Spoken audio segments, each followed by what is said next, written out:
बोले महर्षि स्वामी दयानंद जी की जय। ओम। आदर व सम्मान के योग्य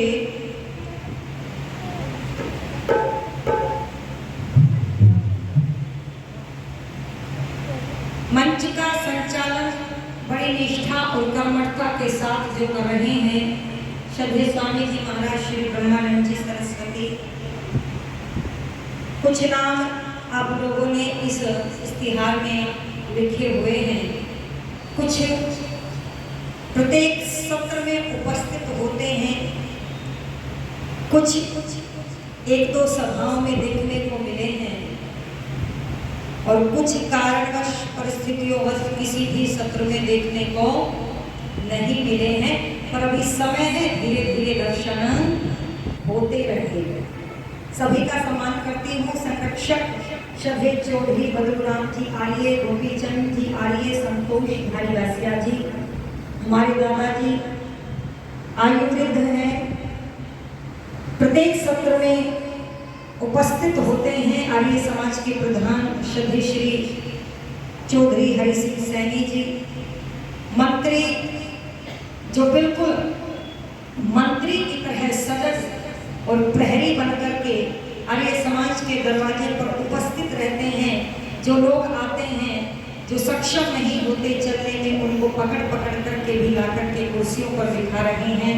श्रद्धेय श्री नरेंद्र पाल मिगलानी जी, कोषाध्यक्ष हमारे भाई युवा भाई श्री सत्य प्रकाश गोयल जी और उप प्रधान श्री रमेश कुमार लिखा जी, डॉक्टर मिश्री लाल जी, श्री महावीर खेड़ा जी, खेड़ा से होंगे भाई साहब श्री दलवीर आर्य जी, और अधिष्ठाता है वेद प्रचार मंडल के और मंच का संचालन कर रहे हैं श्रद्धेय स्वामी श्री ब्रह्मानंद जी, पुरोहित श्री करमवीर शास्त्री जी, पुस्तकालय के अध्यक्ष श्री रमेश गांधी जी, प्रबंधक श्री नंदलाल चोपड़ा जी, प्रेस प्रवक्ता बलराज मलिक जी, और जिनका विशेष स्नेह रहता है जब मैं यहाँ पर आती हूँ।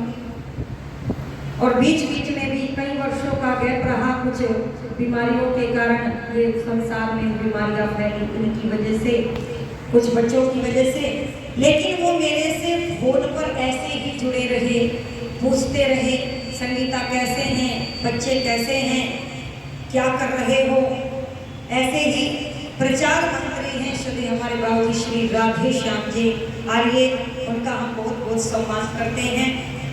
बहुत दूर दूर से यहाँ पर महानुभाव उपस्थित हुए हैं। ऐसा मत सोचा करो कि संगीता हमारा नाम नहीं ले रही है जानबूझ कर, ऐसी कोई बात नहीं है। मैं सभी का सम्मान हृदय की गहराइयों से करती हूँ, क्योंकि कुछ नाम कारणवश परिस्थितियों छूट जाते हैं, दिमाग से निकले पड़े हैं। और वो लोग कुछ नाम मैं सोचती हूँ कि कुछ बातें कुछ चर्चाएं भी आपके बीच में करूँ। हमारे भाई बैठे हैं, अब चेहरा तो मुझे याद रहता है, ईश्वर की कृपा है, मैं भूलती नहीं। हाँ, श्री सूर्यदेव जी, नाम मैं भूल जाती हूँ, ये कमी है मेरे अंदर, पर कितनी भी कोशिश करती रहूँ सुधार नहीं कर पा रही हूँ। और कुछ नहीं भूलती, बस नाम ही भूलती हूँ। मैं निवेदन कर दूँ, आइए मेरे प्यारे प्यारे छोटे छोटे बालक और बालिकाएं, उनके गुरुजन अध्यापिकाएं बड़ी निष्ठा के साथ अपने बच्चों को तैयार कर रही हैं। और बड़ी सुंदर चर्चा जिनके माध्यम से आपने सुनी, श्रद्धेय आचार्य श्री वेदपाल जी, और भजनों के माध्यम से सुना हमारे भाई प्रताप जी को आपने, बड़े ओजस्वी भजन आपने सुनाए हैं। मैं थोड़ी सी चर्चा आपके समक्ष कर दूं, बस जोड़ते हुए अपनी बात वहीं से प्रारंभ कर दी। अभी बात हो रही थी कि मन करता है, क्या मन करता है बच्चों? बच्चों से पूछे, क्योंकि बच्चों का बहुत कुछ मन करता है। बड़ों के मन तो फिर भी थोड़े से बदल जाते हैं, करते नहीं इतना मन। क्यों बेटियों, क्या मन करता है? अरे बोलो, जैसा सूट सहेली ने लिया ऐसा मैं भी ले लूं, ऐसा मन करता है। जैसे सैंडल सहेली पहन रही है, मैं भी ऐसे सैंडल खरीदूंगी बस जाकर। और तुम्हारा क्या मन करता है? बोले जैसा फोन इसके पास है, मैं इससे बड़े वाला फोन, ये बराबर नहीं रहती, ये से बड़े वाले के सपने देखते हैं। पिताजी मोटरसाइकिल दिला दो, हैसियत साइकिल पर चलने की भी नहीं बनी अभी तक, और पिता के पैसे से कहता है क्या दिला दो, मोटरसाइकिल। और मैं निवेदन कर दूं, आज अपने आप को हिंदू कहने वाले माता पिता विशेषता देखिए, वो सोचते हैं कि हमारे बच्चों को हम समस्त सुविधाएं प्रदान करा दे, इनको कुछ मेहनत करनी ना पड़े। हो सकता है आपको मेरी बात अच्छी ना लगे, पर जब मैं मुंबई के अंदर कार्यक्रम में गई तो उन लोगों ने फ्लाइट से बुलाया। तो जब फ्लाइट से हम दोनों ही गए थे, ये 2 बच्चे नहीं थे, एक बेटी थी मेरे पास, बड़ी बेटी है मेरी 13 साल की। तो जब उसने, वो भी कह रही थी मैं भी आपके साथ जाऊंगी, मैं भी फ्लाइट में बैठना चाहती हूँ, लगभग 3-4 साल पहले की बात हो गई। तो मैंने उससे हंस करके ये कहा, देखो मुझे ना तो मेरे माता पिता ने फ्लाइट में बिठाया, ना मेरे सास ससुर ने बिठाया, जैसे मैं बैठी हूँ ऐसे ही तुम बैठ जाना। अब मुझे नहीं पता मैंने उसको गलत कहा या सही कहा। अब वो कहती है ठीक है, और उसी दिन से उसने एक लक्ष्य बनाया, बोले ठीक है माता जी, अब मैं फ्लाइट में बैठूंगी नहीं, अब मैं पायलट बनकर ही फ्लाइट में बैठूंगी। ऐसे सपने यदि हम बच्चों को देख करके उन्हें आगे बढ़ाए तो हो सकता है निश्चित रूप से बच्चे फिर उन सपनों को, आपने सुना होगा दादाजी दाल फुल्के की कहानी हुआ करती थी। माँ दाल फुल्का खाना है, माँ दाल फुल्का रोज देती थी, पर बताती नहीं थी इसको दाल फुल्का कहते हैं। आज हम अपने बच्चों को तप करना नहीं सिखाते, और निवेदन कर देना चाहूंगी आपके बीच में, ये जो मन है ये बच्चों में व्यवधान पैदा करता है, महिलाओं में भी। अगर पड़ोसन ने ऐसी साड़ी खरीद ली तो मैं उससे पहले बोलो ऐसी साड़ी लेकर के आऊंगा, ऐसा गहना पहन लिया तो मैं भी ऐसा ही गहना पहनूंगी, ऐसी चप्पल पहने तो मैं भी ऐसी ही चप्पल पहनूंगी। अरे ओ मेरी बहनों, अरे ओ प्यारे बच्चों, नकल करो पर बोलो साड़ी जूते और चप्पलों की नहीं। आप नकल करो कि यदि मेरे देश के नौजवान सरहद पर जाकर के देश की रक्षा करते हैं तो बोलो मैं भी पीछे बोलो नहीं रहूंगी। और तुमको तो मौके भी मिल रहे, हमें तो मौका नहीं मिला था उस समय, किसी ने अग्निवीर नहीं निकाला था, कोई निकालता तो हम भी चले जाते। अब हमारी उम्र नहीं है जाने की, ठीक है। पर मैं निवेदन कर दूं आपके समक्ष, आइए नकल करें पर अच्छे कार्यों की। अरे जब सुभाष चंद्र बोस निकल करके चले राष्ट्र की आजादी के लिए तो कुछ बहनों ने या कह दो उनकी भाभी ने सुभाष से कहा, सुभाष तुम पूरी दुनिया घूमते हो, कुछ हमारे लिए भी तो लेकर के आओ। सुन लेना, मंगाना चाहिए ना। सुभाष ने कहा हाँ भाभी बताओ क्या चाहिए। तो मेरी बहन कहती है महिलाओं को सबसे अच्छी सबसे प्रिय साड़ी लगती है, मुझे भी साड़ी चाहिए, बस इतनी सी बात। अरे साड़ी तो बाजार में बहुत बिकती है, अभी ला करके दे दूंगा। नहीं सुभाष, मुझे मामूली साड़ी नहीं चाहिए। ओहो भाभी चलो यहाँ से नहीं, अच्छे शहर से बनारस से बनारसी साड़ियाँ प्रसिद्ध होती है, वहां से ला करके दूंगा। नहीं सुभाष, मेरी साड़ी में कुछ विशेषता होंगी और मेरी विशेषता वाली साड़ी ला करके तुझे देनी है। और क्या कहती है बहनों, तुम भी आज से ऐसी ही बोलो इच्छाएं करना, ऐसी वस्तुओं की नकल करना। और क्या कहती है तो सुनो, दोस्त ऐसी साड़ी लाइए रे, बस तुम सुन लो ठीक है। दोस्त ऐसी साड़ी लाइए रे जिसकी चमक निराली, दोस्त ऐसी साड़ी लाइए रे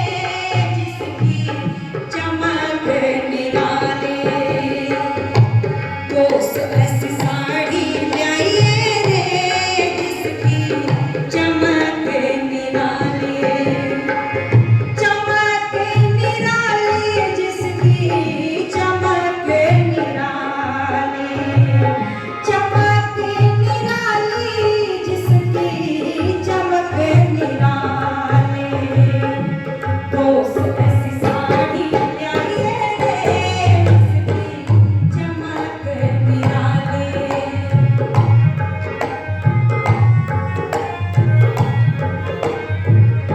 और मेरी साड़ी में क्या होना चाहिए वो सुन ले। और मेरी बहनों जरा सुनना क्या कहने लगी।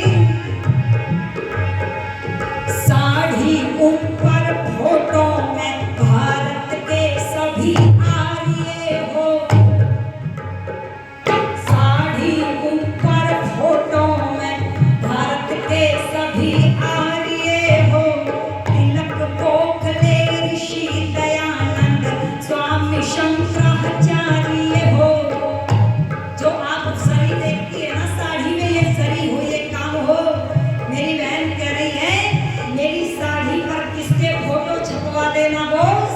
क्या तिलक गोखले ऋषि दयानंद स्वामी शंकराचार्य हो, गवर्नमेंट हाउस दिल्ली में राजगोपालाचार्य हो, गवर्नमेंट हाउस दिल्ली में राजगोपालाचार्य हो, गवर्नमेंट हाउस दिल्ली में राजगोपालाचार्य हो।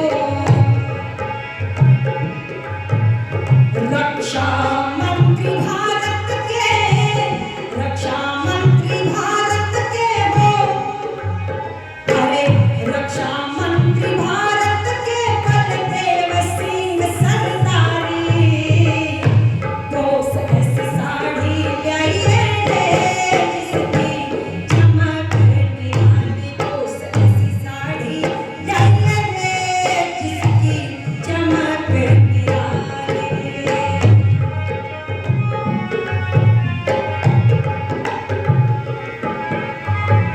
और क्या हो, ये तो सामने के फोटो बताए हैं बॉस।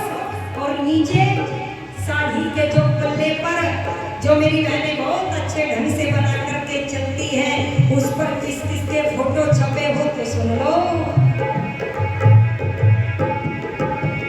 राजेंद्र प्रसाद पटेल गांधी वीर सावरकर हो, राजेंद्र प्रसाद पटेल गांधी वीर सावरकर हो, हंसते हंसते जेलों अंदर मरने को तैयार भी हो, हंसते हंसते जेलों अंदर मरने को तैयार भी हो।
देवेंद्र सैनी जी के पुत्र वेदांकुर जी ने भी 200 रुपये दिए हैं और समाज के उप मंत्री सत्येंद्र रावत जी आपको 200 रुपये दिए।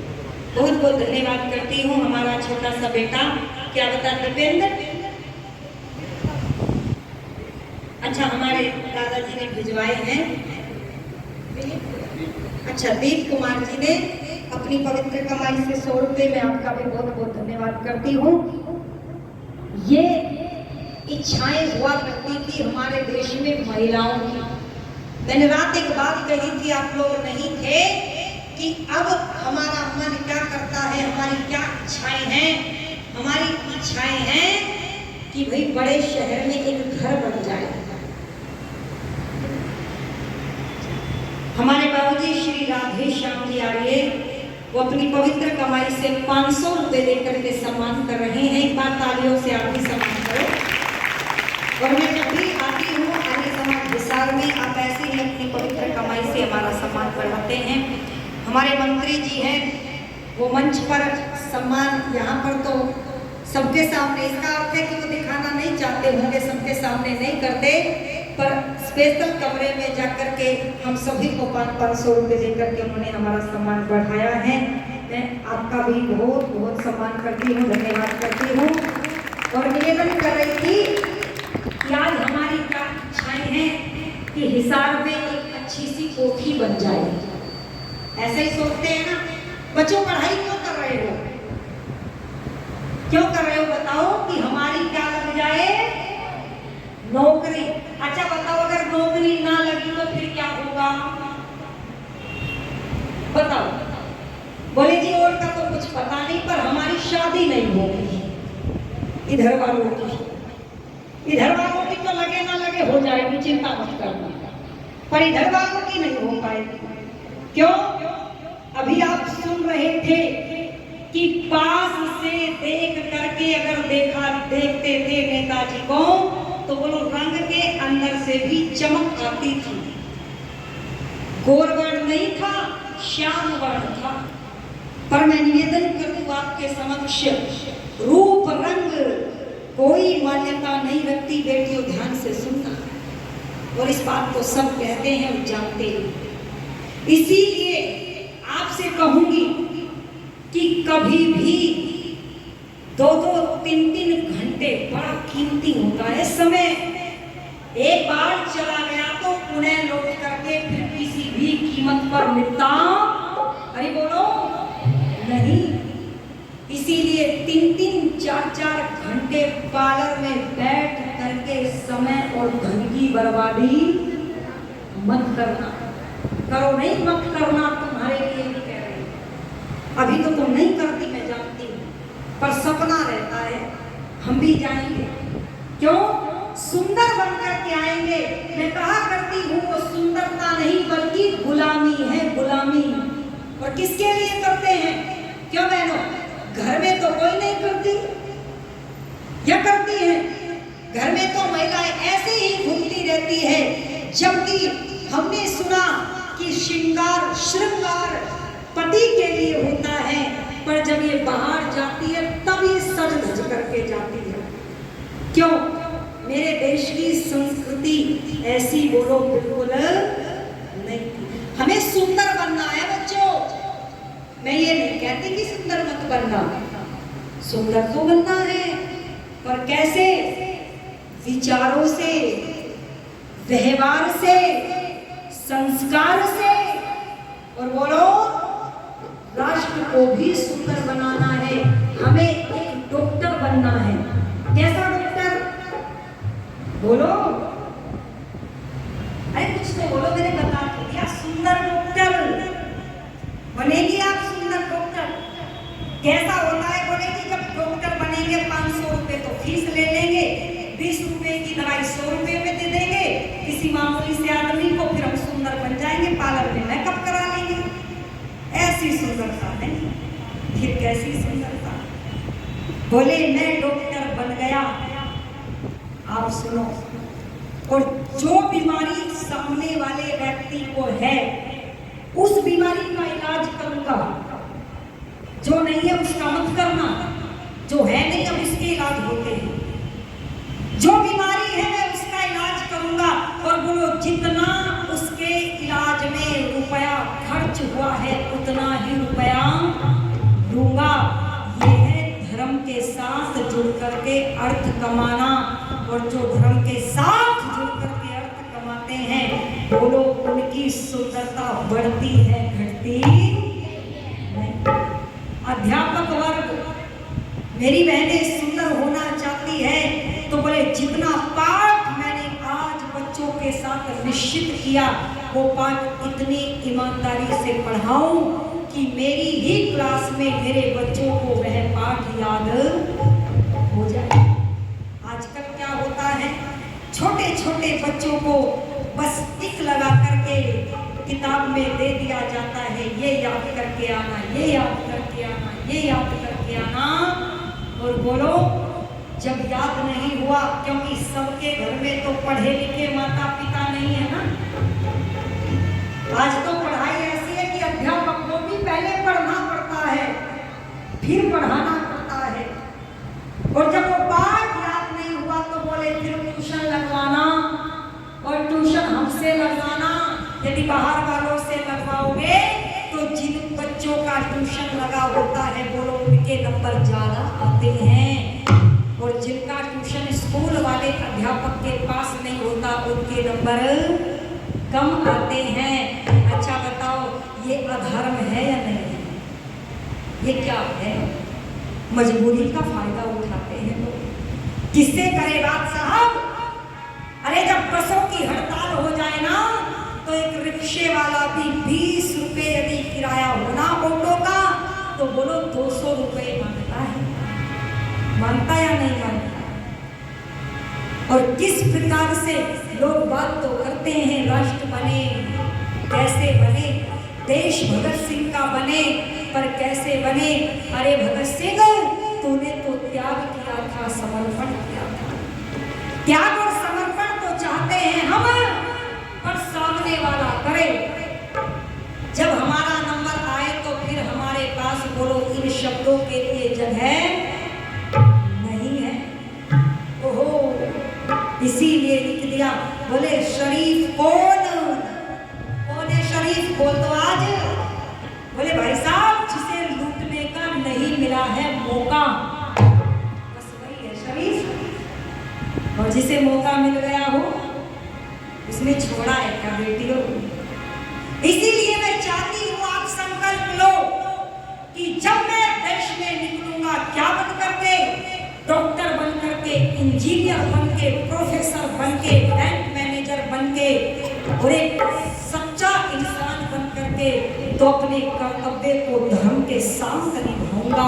मैं सुंदर बनूंगा, राष्ट्र को भी सुंदर बनाऊंगा, और बोलो समाज को भी सुंदर बनाऊंगा। और लोग आपको कहे धन्य है वो माता पिता जिन्होंने ऐसी संतान को जन्म दिया है। अगर ऐसा सुनने को मिला तो जीवन सफल हो गया। और यदि लोगों ने कहा अरे माँ ऐसा बेटा पैदा ना करती, इससे अच्छा तो पैदा होते ही इस बेटे को क्या कर देती, बोलो मार देती। इसीलिए कह दिया है क्या? तो सुनिएगा, बड़े दर्द के साथ लिखा है कवि ने, बहुत